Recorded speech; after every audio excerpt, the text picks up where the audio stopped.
Hola, hoy inauguramos una serie de episodios en materia de derechos de niñas, niños y adolescentes y durante toda esta serie de capítulos que vamos a exponer en este medio vamos a responder a estas preguntas que a veces las hacemos y no tenemos en qué lugar o en dónde poder responderlas, ¿no? El primero es ¿por qué niñas, niños y adolescentes tienen derechos? ¿Cuáles son? A datos generales, ¿cuál es la situación de sus derechos en nuestro país? Y ¿qué podemos hacer nosotros y nosotras para mejorar esta situación? Como primer episodio, pues veremos la Convención de los Derechos del Niño, responderemos a estas 4 interrogantes: ¿qué es la Convención de los Derechos del Niño? ¿Qué es el Comité de los Derechos del Niño? ¿Cuál es la conexión entre el comité y la convención? Y por último, ¿por qué México tiene la obligación de implementar la Convención de los Derechos del Niño en nuestro país? No te preocupes, vamos a ir paso a paso y arrancamos entonces. Antes de empezar con este primer episodio, pues me gustaría poder comentarles que hay que tener en el radar que estos insumos internacionales, la convención y el comité que estaré desarrollando durante estas cápsulas y estaremos platicando sobre ello, cómo es que a partir de ambas cosas, nuestro país tiene como esta ricura para poder delinear leyes y darles contenido también a las legislaciones en los 3 ámbitos de gobierno, sea federal, estatal, municipal, y cómo es que a partir de ello también las acciones y decisiones de gobiernos y autoridades pues ayudan y protegen de manera integral los derechos de niñas, niños y adolescentes. Asimismo, pues esta idea no quiero desarrollarla tanto en este episodio, pero es importante que la tengamos en este momento, antes de empezar y en el transcurso de esta cápsula, porque en la siguiente es donde le estaremos ya dándole más forma a esto y nos ayudará a entender como a grandes rasgos, de acuerdo a este marco internacional que estoy por exponer, y el siguiente, que es en materia de la legislación mexicana, cómo van en complemento. Así que bienvenido, bienvenida, y vamos a comenzar ahora sí.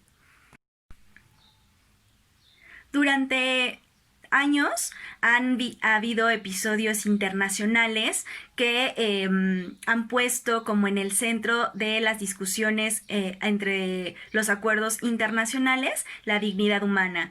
Asimismo, pues se ha definido, se ha moldeado y se han llegado a estos grandes acuerdos para ponderar en el centro de las decisiones internacionales la dignidad de las personas y dándole forma a la definición de los derechos humanos. Esta historia y esta lucha por definir los derechos humanos y acordar también en grandes documentos, en grandes actas, qué son los derechos humanos, cuáles son y por qué todas y todos nosotros los tenemos, también es una lucha e historia de los derechos de niñas, niños y adolescentes. La Convención de los Derechos del Niño es este acuerdo internacional en el que se definen y se estipulan los derechos de niñas, niños y adolescentes. La Convención los define como personas menores de 18 años que todas y todos tienen derechos, no importa su condición social, económica, familiar, nacionalidad, etnia, sexo, religión. Absolutamente todos, entre otros elementos, tienen derechos que están concebidos en esta convención. La convención tiene alrededor de 54 artículos. Y si nos imaginamos que podemos dividir esta convención en un efecto espejo, tendremos por un lado los derechos de niñas, niños y adolescentes, y por el otro las obligaciones de los adultos que tenemos para proteger, garantizar y defender sus derechos, dirigido pues a autoridades, a padres, madres, cuidadores, tutores y sociedad en general. Que marca como esta garantía y protección de derechos en la convención, tanto de los derechos enunciados y las obligaciones para proteger y garantizar los derechos. Asimismo, en la misma convención se lee que cuando un Estado ratifica la convención, está obligado a implementar 4 principios rectores. El primero es el de no discriminación, el segundo que hace referencia al mejor interés del niño y la niña, el tercero que predispone el desarrollo y la supervivencia de niñas, niños y adolescentes, y como número 4 tenemos la escucha de niñas, niños y adolescentes. Es como hace un momentito les decía que cuando un Estado ratifica la convención, pues adquiere estos compromisos que están escritos en ella. Y es el primer paso para que un Estado pues pueda adquirir estos compromisos es la ratificación. Estos procesos de ratificación son internos de acuerdo a los procesos de los países. En México, por ejemplo, las autoridades que pueden firmar y ratificar o hacer este proceso, que están incluidos en este proceso de firma y ratificación, es el Senado de la República, el Presidente de la República y la Secretaría de Relaciones Exteriores. Pero no quiero cerrar este tema sin mencionar los 3 protocolos facultativos de la Convención de los Derechos del Niño. Hay temas en específico que la Convención no alcanzó a describir dentro de la Convención, a desarrollar. Entonces, es por ello que da pie a la creación de 3 documentos, por decirlo así, documentos internacionales de temas en específico que se desarrollan en cada uno. El primero tiene que ver con el tema de niñas, niños y adolescentes en conflictos armados. El segundo, la prostitución y trata de infancias. Y el número 3, un proceso relativo a comunicaciones. Este es el tema de denuncia individualizada de niñas, niños y adolescentes frente a las autoridades sin ningún intermediario, así como la intervención del Comité de los Derechos del Niño en el país, de manera pues más directa acerca de casos que suceden en temas de violación y abusos a derechos de niñas, niños y adolescentes. Y bueno, hasta acá podemos responder qué es la Convención de los Derechos del Niño, y seguramente nos estaremos preguntando, pues sí, existe una convención, pero ahora quiénes son estas personas o persona que vigila que se cumpla, ¿no? ¿Cómo garantizamos que sea cumplida esta convención?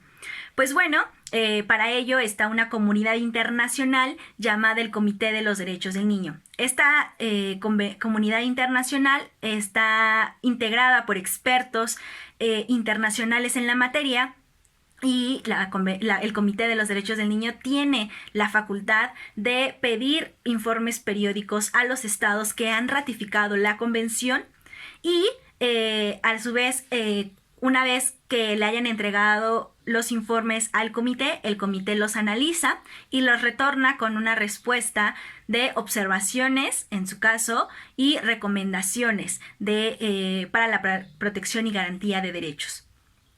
Como les mencionaba anteriormente, pues un estado que ha ratificado la convención pues está sujeto a los compromisos dictados de esta convención. Como les decía anteriormente también, que este efecto espejo, ¿no?, de los derechos y las obligaciones que adquiere un estado para proteger y garantizar los derechos de la niñez y la adolescencia. Entonces, ¿cuál es la conexión que hay entre el comité, la convención y nuestro país? Pues México firma y ratifica la convención en el año de 1990.